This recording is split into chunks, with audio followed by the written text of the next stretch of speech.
morning, Germantown Elementary. Xin Chao is hello in Vietnamese. Can you try it? Xin Chao. Today is Monday, September 19th, 2022. This is Annie bringing you today's morning announcements. Please stand for the Pledge of Allegiance.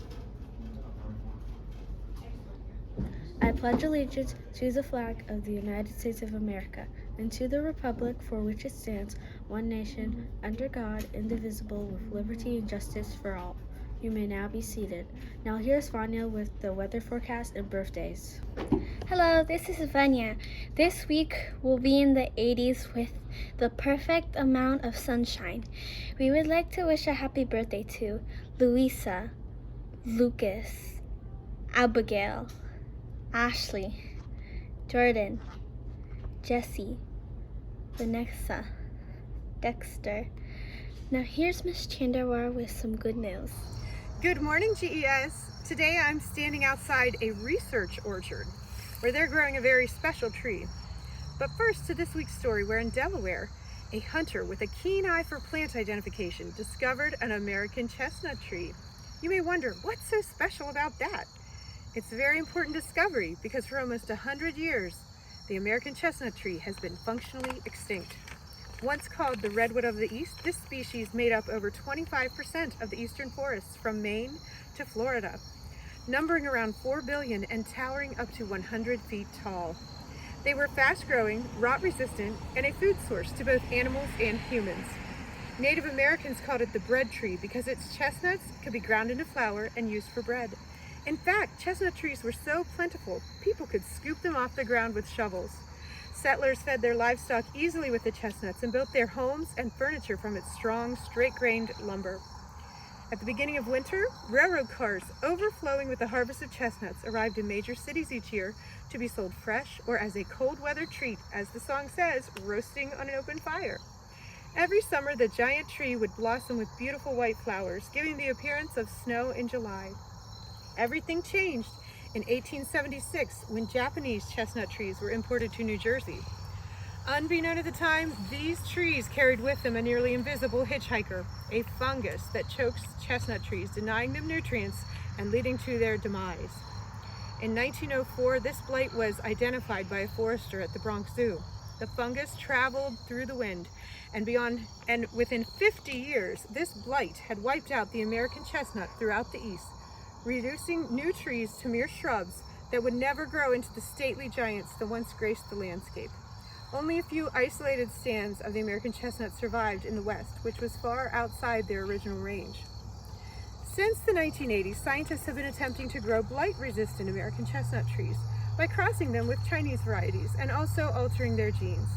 But this can take up to 10 years per generation, and that's very slow progress. The trees behind me are American chestnuts, with the exception of one gene, which is from one of the Asian trees. But good news, the tree that was discovered in Delaware was confirmed by the Nature Society to be 100% pure American chestnut, and the organizations plan to gather the seeds this fall and plant them, hopefully resulting in more naturally blight-resistant trees. If these efforts are successful, maybe someday you'll own an American chestnut tree, or enjoy eating roasted chestnuts as Americans did so long ago. Now here's Mrs. Gray with some counseling news. Mrs. Gray, your school counselor. Again, this week we have had a lot of Patriot Leader nominations, so I'm going to jump right in again and talk about them. I'm so excited. So in kindergarten, we have Brayden C. Brayden, thank you for pushing in all of the chairs at your table so everyone in the class can stay safe. That's habit number 4, think win-win. Awesome. Moving on to second grade, we have Sean S. Sean, thank you for helping another student who needed someone to say what was on the picture card. That is also habit number 4, think win-win. And then we have Christian E. in third grade. Christian, thank you for helping a kindergarten student who was leaving early find her way to the office. And that is habit number 6, synergize. They're working as a team. And then moving on to fifth grade, we had a lot of fifth graders nominated this week. So we have Townsend. Thank you for helping a younger student in need, and that was thinking win-win. Well, we are really winning at GES, aren't we, with all these win-wins? Here's another one. Mario S., thank you for helping restructure our space to fit our needs. Think win-win. And actually, you know what? Jordan F., same thing. She also restructured that fifth grade classroom to fit their needs. Awesome. And last but not least, we have Ryan N. Ryan was proactive when he instructed third and fifth grade students to wait behind the line while K and 1 first graders got on their bus. So that was being proactive. Great job, Ryan. So another great week of being leaders at GES. Awesome. And we're going to have a quick mindful moment as we do every week. And this mindful moment is brought to you by Kelsey S. in third grade. She came to me and recommended that I do a happy place meditation with you guys this week. So I'm going to keep it short.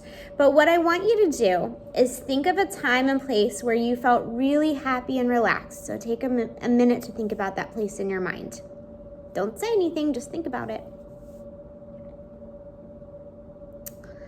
Okay, so then now think, what did you like about it? Remember some details. What could you see and hear? What could you smell in this place? When you closed your eyes and imagined these things, you can bring that feeling you had of calm from that place. So this is a really good mindful moment that you can have with yourself just to kind of bring you back to that relaxed feeling that you had in that place. So thank you, Kelsey, for that recommendation this week. And any of you, if you have any recommendations of mindful moments or strategies, just let me know and I could include them in the video announcements. Buenos dias, Germantown Elementary School. Happy Monday and happy Hispanic and Latino Heritage Month to all. So we have a lot going on this week. So it's an exciting week to be a student, staff, or family member here at GES. So first thing is all the Montgomery County Rec Department classes begin this week. So very exciting. Tomorrow we have individual pictures for our students. And so we're looking forward to having that happen all day. And then also for any staff members who did not get their badge or want a better picture for the yearbook, this would be the time that you sit for individual pictures as well. Then on Wednesday, we have our GES Chipotle fundraiser. And that's right, it's the Chipotle here in Germantown in back of the Safeway. It's going to be from 4 to 8 p.m. And I'm going to have some books there to give away for a certain period of time for all of our GES students who come during that period of time that I'm there. So really exciting. And then last but not least, on Friday is Tape the Principal fundraiser. That's right. This Friday is the Tape the Principal fundraiser. And then that evening, we're going to have the PTA back to school picnic.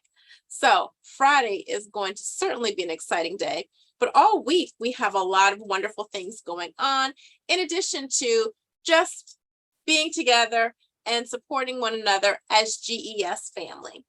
So thanks for listening and have a great day and great week, everybody. Bye-bye.